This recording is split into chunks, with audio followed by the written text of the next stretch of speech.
Thank you. अरे सिर्फ thank you से काम नहीं चलेगा भैया। अरे इतना बड़ा काम हुआ है, 400 करोड़ का टेंडर मिला है आपको। भैया पार्टी वार्टी तो देनी पड़ेगी आपको। बड़ी चिंता है। बात आपकी अरे मामा, भगवान तो हमेशा से यही चाहता है कि सब कुछ ठीक ठाक हो। ये तो इंसान है जो नहीं चाहता कि सब कुछ ठीक ठाक हो, इसीलिए कुछ ना कुछ बातें चलता रहता है। तुम्हें गलत फहमी हुई है। खुशी का मौका है, हम सब तुम्हारे साथ हैं। हाँ भैया, आपको टेंडर मिलने की खुशी में हम सब तुम्हारे साथ हैं और तुम्हारे को एक बढ़िया पार्टी देंगे। क्या कहा? टेंडर की खुशी? मामा, अमित, हमारा, मेरा मतलब है तुम्हारा टेंडर पास हो गया। हाँ। Congratulations! I'm so happy. आरती, तुम्हारे वो श्रीवास्तव और शर्मा की रिपोर्ट थोड़ी गलत निकली। टेंडर मुझे मिला है, यानी हमारी कंपनी को मिला है। अमित, मैं मम्मी, क्या हुआ तुम्हें? ये तुम्हारी जबान क्यों लड़खड़ा रही है? तुम्हें खुशी हुई है या आश्चर्य? अमित, अरे मम्मी, इससे पूछो ना, जो इसकी आंखों में इतने सारे आंसू आए हैं, वो खुशी के हैं या दुख के? अरे भैया कैसी बात कर रहे हैं आप? भला इतनी खुशी की खबर सुन के किसी को दुख हो सकता है क्या? ऐसा हो सकता है क्योंकि आज बहुत कुछ इस घर में पहली बार हुआ। पहली बार मेरे हाथ में बहुत बड़ी बाजी आई और पहली बार यह साबित हुआ है ये अपाहिज अमित सहाय भी कुछ कर सकता है। और हां, यह भी साबित हुआ है कि आरती सहाय की सहायता के बिना हमारी कंपनियां चल सकती हैं। और हम वो सुरेश, जिसे इस घर का खलनायक बनाकर पेश किया गया था, उसने भी साबित कर दिया कि वो मेरा दोस्त है। देखो भैया, जब इतना कुछ पहली बार होता है तो किसी ना किसी इंसान को दुख तो होगा ही ना, चाहे वो आपकी बीवी क्यों ना हो। मुझे तुम्हारी तरक्की से दुख। मुझे? अमित, क्यों? क्योंकि तुम्हारा कंपनी में वापस जाने का रास्ता जो बंद हो गया।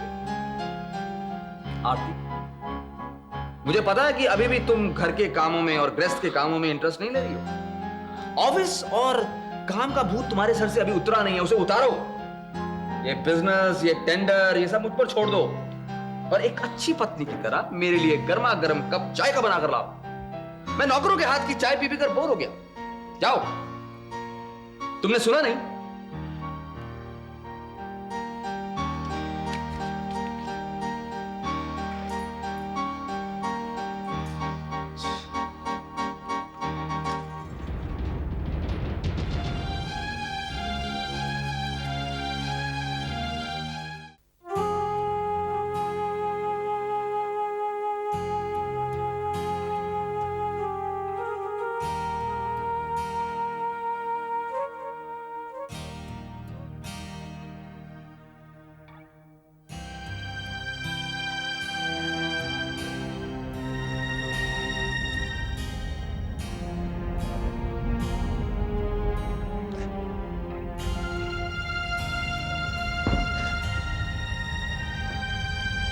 तुम रो रही हो भाभी? तुम तो हमेशा दूसरों के आंसू पोंछती हो और आज तुम खुद रो रही हो।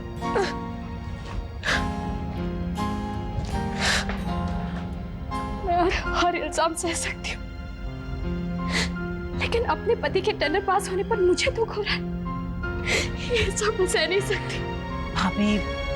भाभी मैं समझती हूँ और मम्मी भी ये समझती है। बेटा, अमित तुम्हें गलत समझता है, लेकिन हम सब जानते हैं तुम क्या हो, कैसी हो। मम्मी, जब से अमित ने मना किया है ना ऑफिस जाना, तो क्या उसके बारे में सोचना भी मैंने बंद कर दिया है।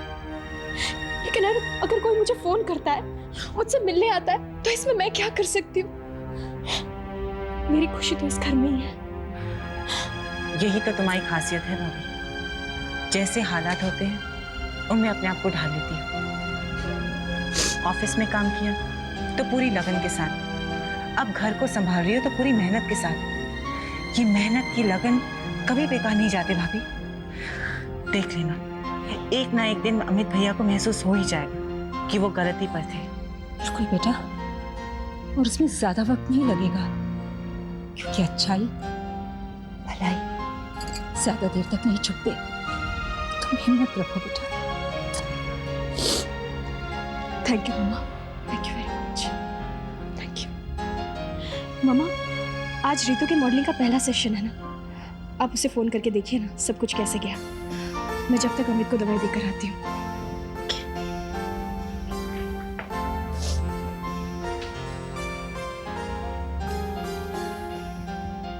तो क्या सोचने लगी बेटा? मामा, सोच रही हूँ कि इतनी टेंशन में भी आरती भाभी को रितु की कितनी चिंता है। चलो चल बेटा, रितु को फोन कर ले। अरे रितु साहब, तेरी चिंता में मेरा क्या हाल हो गया है। 3.25 किलो वजन कम हो गया है, 3.25 किलो। अगर यही स्पीड रही ना तो सिर्फ शर्ट और पैंट बच जाएगी, ये टंडन गायब हो जाएगा। हाँ। क्या हो गया डैड, क्या हो गया? किसकी फोटो से बातें कर रहे हो यार? ले खुद देख ले, खुद देख ले। अरे डैड, मेरी रितु। डैड उम्र का तो लिहाज करो, कुछ शर्म तो करो यार। अरे फोटो लगानी तो अपनी राखी रेखा की लगाओ। मेरी रितु की फोटो लगाई, उससे बात कर रहा हूं। कमाल है यार, क्या बात है ये। अबे ओए, जिसने 1 करोड़ का चूना लगाया ना वो राखी है ना रेखा। ये रितु सहाय, रितु सहाय। अब यही मेरा 1 करोड़ वापस करेगी, वरना क्या डैड? 10-15 लाख रुपए और लगा के इसके नाम की सुपारी निकलवा यार और सुन, इस फोटो के पीछे उसका नाम पता लिख देना। अरे नहीं तो सुपारी वाले कहाँ ढूंढते फिरेंगे इसे। क्या बाप हो यार डैड, अपनी बहू की सुपारी निकलवाओगे? अपने बच्चों के साथ ऐसा सलूक करता है कोई? कौन बहू, कौन बच्चा? हम? अरे वो महबूब भाई का गाना सुना तूने? कौन सा? अरे ना बीवी ना बच्चा, ना बाप बड़ा ना भैया, the whole thing is that के बेटा सबसे बड़ा रुपया। मुझे मेरा रुपया चाहिए, रुपया बस। रुपया चाहिए ना? हाँ जी। ये लो आपका रुपया, पकड़ो।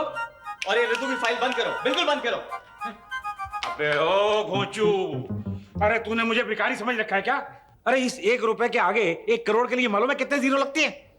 1 नहीं, 2 नहीं, 3 नहीं, 4 5 नहीं, 6 नहीं, हाँ पूरे 7 लगते हैं, 7। और ये 7 जीरो तेरा बाप लगाएगा? अब लगाना तो बाप को ही पड़ेगा ना dad, after all you are my dad ना। हाँ? अरे भूल ही गया था कि इस उल्लू का बाप मैं ही हूं। लेकिन ये 1 करोड़ तो रितु ही देगी। बेटा एक चांस लेते हैं, तू इधर क्या यार, टूट जाएगी कुर्सी। सुन मेरी है ना, टूट जाएगी तो क्या हो गया? सुन, तू एक काम कर, तू अब रितु सहाय से मिलना शुरू कर दे। हाँ, वो तेरे से प्यार करती है ना, वो ही अपने माँ बाप को मनाएगी बस। लेकिन डैड इस वक्त रितु बॉम्बे में नहीं है, वो बेंगलोर में शूटिंग कर रही है। अरे तो तू बैंगलोर चला जाना। बैंगलोर कौन सा चांद के ऊपर है कि जहाँ तू जा नहीं सकता? अरे डैड, हाँ। मैं मिलने उससे बैंगलोर गया, हाँ। वो मिलने मुझसे बॉम्बे आई। हाँ। इस चक्कर में कंफ्यूजन। क्यों कंफ्यूजन क्रिएट कर रहे हो यार? उसको आने दो वापस, आराम से बातें करेंगे ना। कमाल है यार, कब से अरे पता नहीं कब आएगी, कब मेरा करोड़ मिलेगा। अरे ये तो मेरा दुख समझता ही नहीं है। देखो देखो देखो कैसे हंस रहा है, कैसे हंस रहा है। अरे मुंह बंद कर। अरे हंस नहीं रहा हूँ डैड। हाँ। मैं सोच रहा हूँ डैड कि मुझसे ना आपका दुख देखा नहीं जाता। सच्ची? हाँ डैड, बिल्कुल सच्ची। मैं सोच रहा हूँ कि आपको आपका करोड़ रुपया दिलवा ही दूं। सच में? हाँ तो दिलवा दे बेटे, वो दिलवा भी दे। एक फोन कॉल पे। सच्ची? चाहिए? हाँ। दिलो? हाँ अभी। कम। अरे जल्दी कर जल्दी। आराम से, कोई प्रॉब्लम नहीं। डैड, घंटी जा रही, बात करो, बात करो। हाँ रितु बेटे। कौन? सवाल 10 करोड़ का? अबे ये किसका नंबर दे दिया तूने मुझे? अरे डैड, आजकल ये लोग करोड़ों रुपए दे रहे हैं। आप भी ले लो ना अपना, एक क्या 10 करोड़ ले लो। हाँ ओके बाय। हाँ बाय। अरे ऐसी औलाद निकलेगी तो बाप का क्या होगा? तेरा 1 करोड़।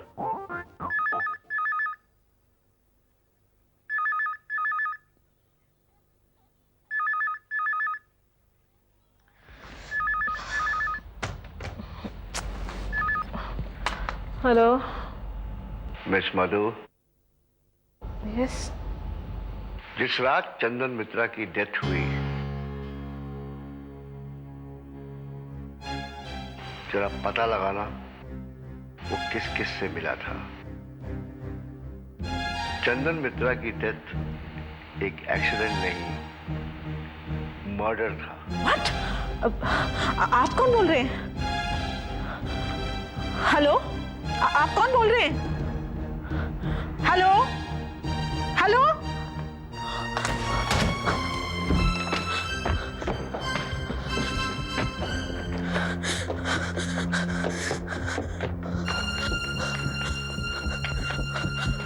आरती, आरती दरवाजा खोलो। आरती, आरती दरवाजा खोलो। आरती, क्या बात है मधु, क्या बात है? आरती, मुझे भी एक गुमनाम फोन आया था। तो मुझसे कह रहा था कि चंदन की एक्सीडेंट से डेथ नहीं हुई थी, चंदन का खून हुआ था। आरती, खून। मिस मधु, डाउट तो हमें भी था, लेकिन केवल डाउट के आधार पर हम कोई कार्रवाई तो नहीं कर सकते। आप कहना क्या चाहते हैं इंस्पेक्टर? आपने इस केस को लेकर कोई इंक्वायरी नहीं की, लेकिन अगर आपको डाउट है तो आपको इंक्वायरी करनी चाहिए ना। मैडम, हमने इंक्वायरी की और हमें पता चला है कि मरने के रोज चंदन मित्रा पहले सहाय पैलेस में था, उसके बाद पुलिस स्टेशन में मिस मधु के पास, और पुलिस स्टेशन से वो कहा गया किस किस से मिला हमें कुछ पता नहीं। मिस मधु, आपको गुमनाम फोन किसके आते थे? आई मीन मेल या फीमेल? मेल। इस बारे में आप कुछ ज्यादा जानकारी दे सकती है? नहीं। यही तो प्रॉब्लम है। अगर हमें ये पता चल जाता कि चंदन मित्रा मरने से पहले किस किस से मिला तो हमारा काम आसान हो जाता, हम कुछ आगे बढ़ सकते हैं, लेकिन थैंक यू इंस्पेक्टर। अब इस बारे में हम खुद ही पता लगाएंगे। चलो।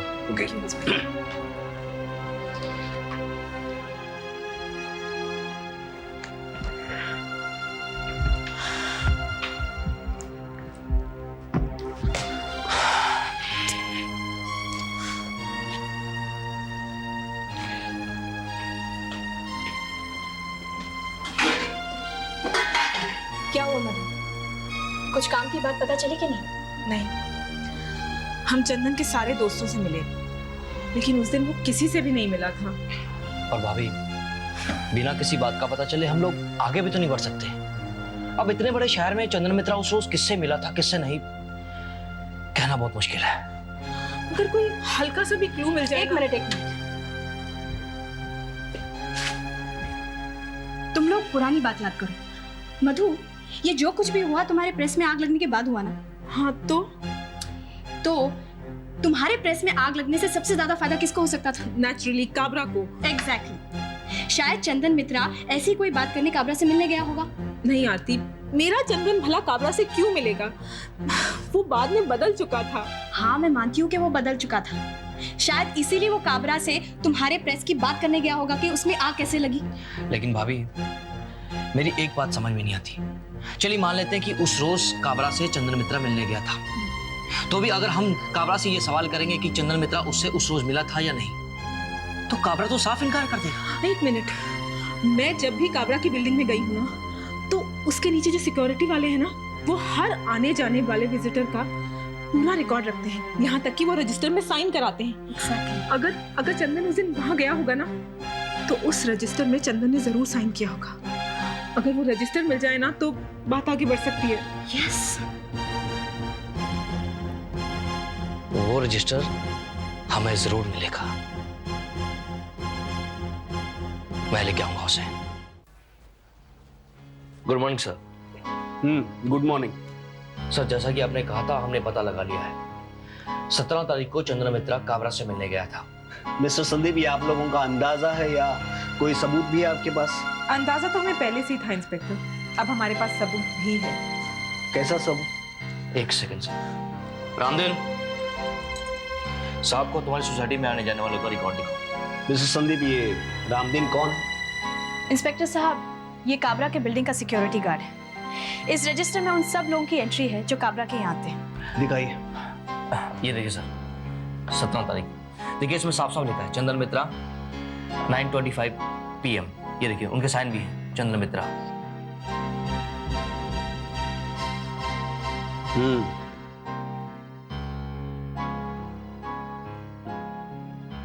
ये ठीक है।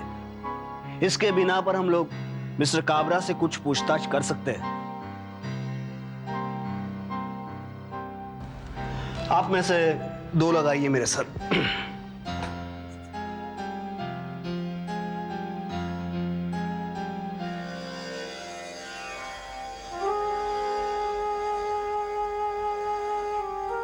सब एक जैसे हैं, सब आपस में मिले हुए हैं, सब के सब। वो इंस्पेक्टर भी बिका हुआ है। छोड़ूंगा नहीं किसी को, एक को देख लूंगा मैं। संदीप, होश से काम लो। इस तरह गुस्सा करने से कुछ नहीं होगा। लेकिन काबरा इस हद तक गिर सकता है, ये तो मैं कभी सोच भी नहीं सकती थी। लेकिन उसने चंदन के साथ ऐसा क्यों किया? मामा, इट्स वेरी सिंपल। चंदन एक जर्नलिस्ट था और जर्नलिस्ट बहुत सारी ऐसी बातें जानते हैं। हो सकता है वो काबरा की कोई ऐसी बात जानता हो जिससे। हो सकता नहीं मधु, ऐसा ही हुआ है। बल्कि मुझे पूरा यकीन है कोई ना कोई गड़बड़ जरूर है, वरना हमारे रजिस्टर देखने के बाद काबरा उसे बदलता क्यों? भाभी, मैं तो आप सबसे केवल इतना कहना चाहती हूँ कि आप सब लोग अपना ध्यान रखिए। जो इंसान इतना नीचे गिर सकता है वो किसी के साथ कुछ भी कर सकता है। मोहम्मद, तुम्हारे कहने का मतलब क्या है? हाँ, हम लोग चुपचाप सब लोग हाथ पे हाथ धर कर बैठे रहे, कोई कुछ नहीं बोले, कुछ नहीं करे। संदीप, उमा का कहने का मतलब ये नहीं है। वो तो सिर्फ इतना कहना चाहती है कि इस वक्त हमारे परिवार पर मुसीबतों का दौर चल रहा है। ऐसे में हमें जो कुछ भी करना है सोच समझ के करना है। अपना ध्यान रखो। क्यों मामा? आरती ठीक कह रही है संदीप। इस वक्त तो ईश्वर भी हमारी परीक्षा ले रहा है। पता नहीं कब तक चलेगी ये परीक्षा। हेलो,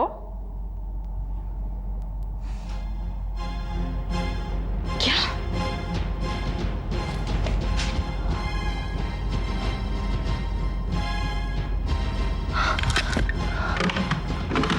क्या बात है आरती? भाभी, क्या हुआ? किसका फोन था भाभी? बोलो आरती। अमित ने जो माल भिजवाया था ना, पार्टी ने सारा का सारा माल रिजेक्ट कर दिया। क्या? तो हमें 400 करोड़ का नुकसान होगा। Oh my God!